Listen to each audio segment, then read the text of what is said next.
Sluice gate সহ সেতু ভেঙে পড়ে আছে। পাশ দিয়ে পায়ে হেঁটে খাল পার হচ্ছেন বাসিন্দারা। অনেকে ঝুঁকি নিয়ে যানবাহন নিয়ে পাশেই নির্মিত কাঠের সেতু পার হচ্ছেন। ২০২৫ সালের ১২ আগস্ট রাতে ভারী বর্ষণে পঞ্চগড় সদরের মামাভাগিনা খালের স্লুইস গেট সহ সেতু দেবে যায়। ভেঙে যায় উভয় পাশের সংযোগ সড়কও। এর ৬ মাস পার হলেও এখনও কোনো ব্যবস্থা নেননি সংশ্লিষ্ট কর্তৃপক্ষ। এতে ভোগান্তিতে পড়েছেন আশপাশের অন্তত ১০ গ্রামের বাসিন্দা। বিশেষ প্রয়োজনে অ্যাম্বুলেন্স ও পণ্যবাহী যান চলাচল বন্ধ হয়ে যাওয়ায় ভোগান্তি আরও বেড়েছে। শীঘ্রই নতুন সেতু নির্মাণের দাবি এলাকাবাসীর। ব্রিজটা ভেঙে গেছে, কাঠের ব্রিজ, এখান দিয়ে যাওয়া খুবই সমস্যা।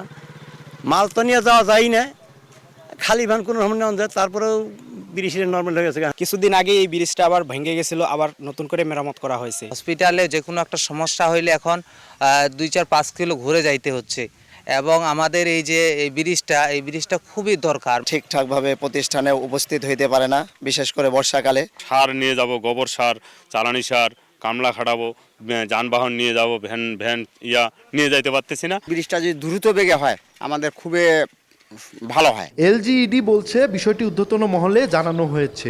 অনুমোদন হলেই দরপত্র আহ্বানের কথা জানান সংশ্লিষ্ট কর্মকর্তা।